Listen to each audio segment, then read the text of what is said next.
Welcome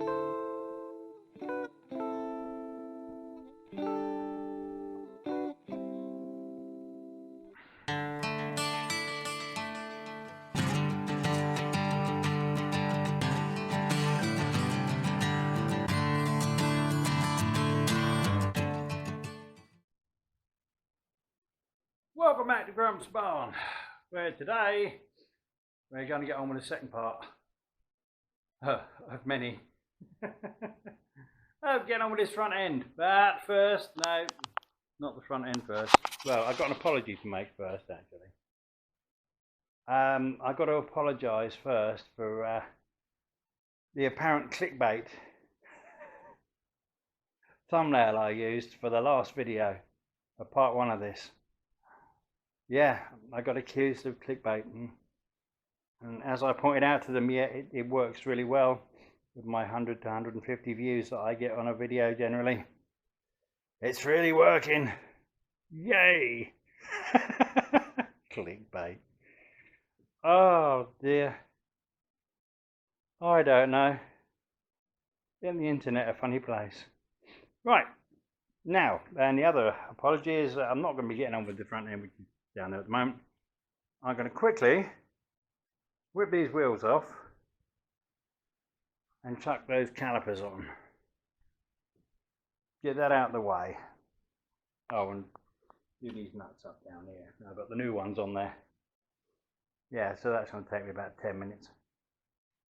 And then I can get on with cleaning up all the bits for that front end. And I can give you a full explanation as to why I'm doing it like I'm doing it as well. Right one on, left one on too. Stick this wheel on, do up those two bolts on the A-frame, and we're done on this, and I can get on with sitting in my comfy chair and smacking the crap out of those rotted bits down there. Wonderful. Well, this is proving fun. Trying to get the disc off this hub, because obviously the disc is going to be used as a paperweight. With the hub I need to reuse, and it just doesn't want to let go. In fact, I'll show you what 20 minutes of hammering's done. We've got to get out there. We are getting there slowly. And I'm using this lovely little thing that I call my persuader bar. It was borrowed from the railways. Oh, blimey. Nearly 40 years ago. Yeah, it's supposed to be for helping buckeyes to couple up between carriages. Or decouple, rather. So uncoupling them. Manual decoupling bar, and it's very, very heavy. Very good quality steel, and I've been beating this shit out of it for years, and yeah, hardly a mark on it. Now, yeah, see what I'm doing is whacking it in here like this, and then beating the crap out of this end. Wonderful. Only taken me 20 minutes of that to get it this far. I've soaked it with as much bloody penetrating fluid as I can get in there to try and help lubricate it on its way out. It will come off. Just needs more time, more bashing. Bad enough getting the bolts out from there. Although again, those bolts, yeah, the heads need to clean up, but apart from that, nothing wrong with those at all. In very good condition. Right, let's get back to beating the crap out of this. There we are. 5 minutes later, it's off.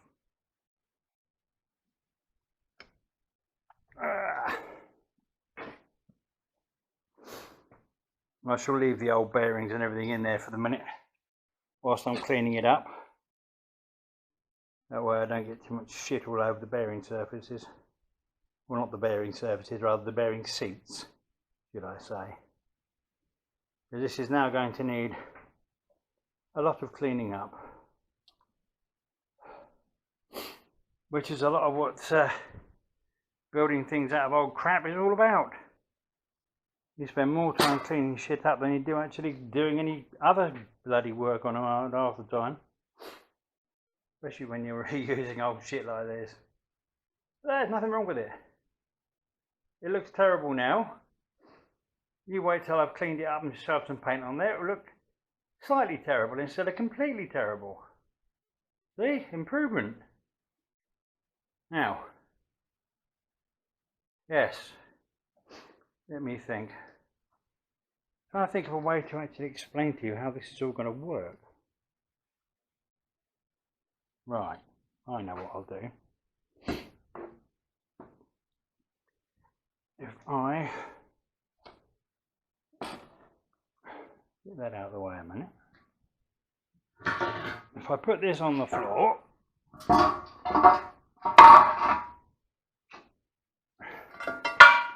and this,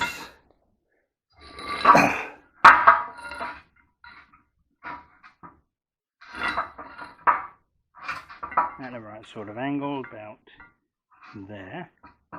Right, now, you have to imagine that this is a fork leg. Obviously, I'm going to have a framework coming up from here to about 2 foot above the chassis, where there will be, where the steering head will be, and where the fork yokes will be.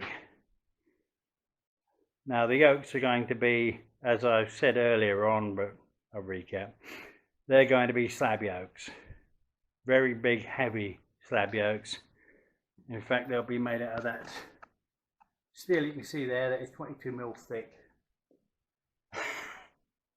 Yeah, overkill I know, but I don't care. It's going to look good. Don't know why a fucking ton, but who cares? Yeah, but so attached to those yokes will be these galvanised rock sliders. Although there won't be so much galv on them by then. I'm going to have to clean most of that off to actually have any chance of welding it without killing myself. Right, anyway, the bottom end of the forks, as I said, they're called leading links. And what you basically have is your fork leg comes down, and then in the bottom of it, you have a pivoting arm. See? Pivot nicely. That is going to be pivoting obviously on a standard Land Rover bush inside this and bolted through. So it will pivot in exactly the same way as your normal suspension does on a Land Rover. It always pivots on rubber bushes, or rubberish bushes. Now this arm will not be quite as long as it looks there. It's going to be cut down probably quite severely. Now we have to imagine that this is inside there, and this is the inside part where the wheel's going to sit, this side of it, because this is going to be attached to that arm there. Now obviously I'll be cutting in right into the tube on both sides, setting it right down over and then welding the fuck out of it inside and out. And then once that's fully on there, because it's going to go right down to the other side of here, I will then cap it at the back with more metal welded in as well. So that's basically how the hub assembly is going to be attached to this rocker arm. The other rocker arm is going to be a slightly more complex fix, but basically I am going to have, let me see if I can find a drive shaft. Oh, there's one. There will be a drive shaft attached to the inside of this here, right in the centre. It will be bolted through that arm. Now obviously it won't be this long. It's going to be bolted solidly through there, come right through the middle of the hub, out the other side, and then it will be bolted into the rocker arm on this side, so that everything moves together. Effectively, I don't need two rocker arms because this is so heavily attached to that rocker arm. It doesn't really need a second one for normal use, but I haven't got a fucking clue how to build a single-sided front end, and I think it would look stupid. I don't like that sort of look anyway. I hate it, even all these modern things. I think it looks bloody silly to my eyes. It's just me. Some people love them, I hate them. But there you go. I'm an old Luddite. Now, yeah, so that's how it's going to attach together. Obviously this arm would stop just forward of here with a nice sort of rounded bit or whatever, just to make it look something.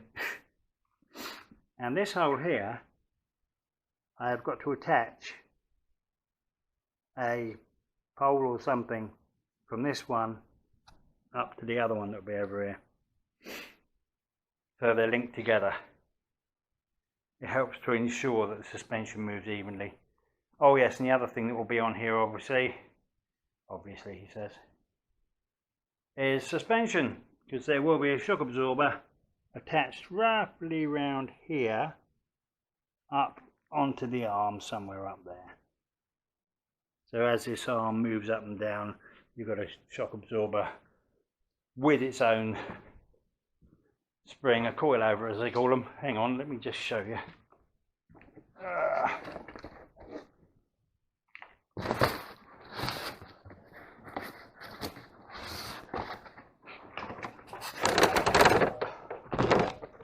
Yeah, these ones here, they're from the back of a VW Beetle. So they're actually made to carry the weight of an engine anyway. And so these will be attached approximately something like, obviously there'll be nothing like this, but a bit like this. And we just put that on. They'll be attached in that sort of position there. It won't be anything like these angles, obviously, because this is just sitting on the floor and nothing like it's going to be. But that's the rough sort of setup. And obviously these eyes will be attached to, I'll have to put lugs on here for it to attach to, and there'll be big lugs on here as well for it to bolt through on the end there. So yeah, that's what the front suspension will be. As I say, none of that is at the right angle or anything, but that's just a rough idea of how things are going to go together.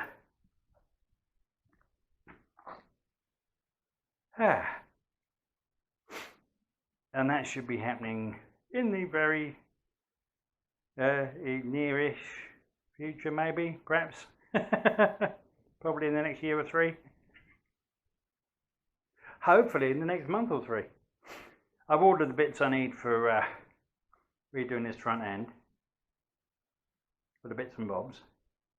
Oh, and the other thing is, the reason I said I'd tell you why I'm doing it in this order, it's because until I've got a hub set up and it fixed, at least even temporarily, to the rocker arms and with a wheel on it, I won't know the exact width I need to set my forks apart. Because this is a completely bloody one-off custom bloody thing that's never been done before. Not that I'm aware of anyway. I can't see why anyone would be stupid enough to do this. Yeah, I haven't got a clue how wide the forks are going to have to be. And I need them to be the exact width, obviously, because the rockers will be sitting inside them.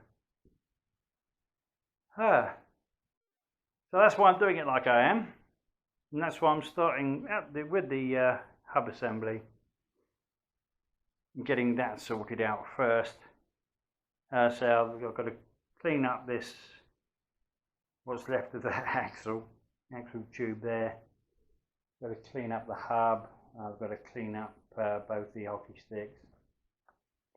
That's the next job I'm getting on with.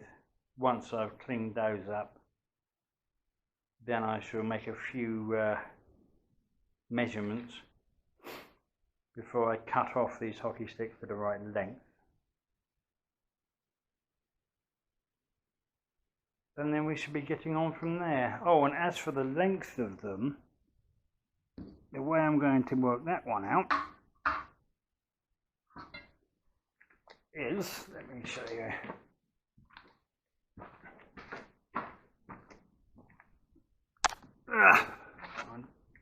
It's going to be very difficult to do one-handed.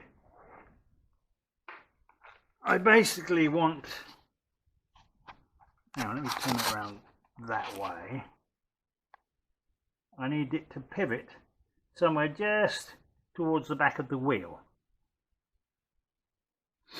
So I've got to measure from there into the center of the wheel to get my length. That's going to take a bit of piddling about, get it in exactly the right sort of position at the right angle so that the measurement's correct. That's definitely going to be measured 10 times, cut once.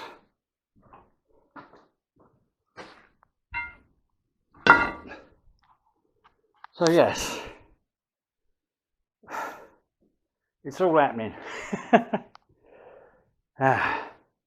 Now I'm going to sit down for an hour and beat the shit out of these rusty pieces with big and small hammers and cold chisels and fuck knows what else, wire brushes and anything else that it needs to get all this scaly crap off it. See how that goes. So there you go, that's what the front of the hub looks like after about half an hour of beating with a hammer. A bit of scraping and stuff. Yeah, it's got all the heavy deposits of rust and crap off it. I'm going to chuck it through the blast cabinet when I'm done. But I won't be doing that until after I've cleaned the crap off the end of the axle. And actually this side I've only just started on. The bloody sunlight, there we go. This needs a lot of work. I've literally just started to scrape some of the crap off it. There's a lot of dried on shit. But no, this thing will end up looking nice. Or at least as nice as anything I ever make looks. Let's get on with the cleaning. There you go, that's what an hour's work gets you around here. Almost done on that side. And pretty much done on that side. And that hasn't even been near the blaster. Now I've got to start on the end of the axle.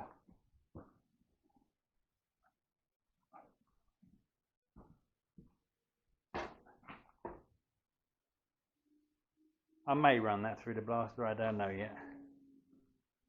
We shall see. Probably not. I'll probably just end up putting rust treatment on it, soaking it in it, and then painting it up. Because actually I got a hell of a lot more off there than I thought I was going to. But it definitely looks a lot better than it did. Just, well, it could hardly fail, could it? Yeah, let's get on. Well, I got most of the crap off this axle end now. It's going to have to go through the blaster, definitely this one. I've got to cut that off, obviously. That's the old bracket to the rear shock mount. But I've got the heaviest of the crap off it, looking a lot better.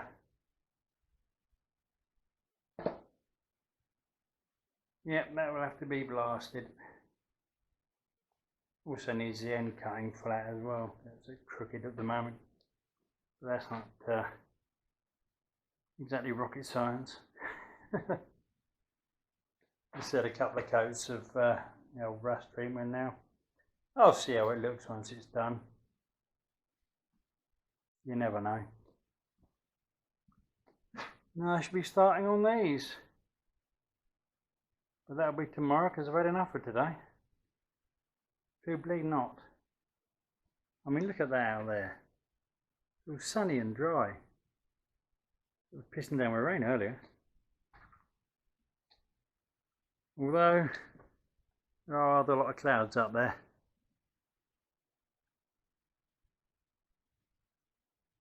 Could chuck down anything at any time. Oh look, cows. Right. So that's me done for today. See you in a bit.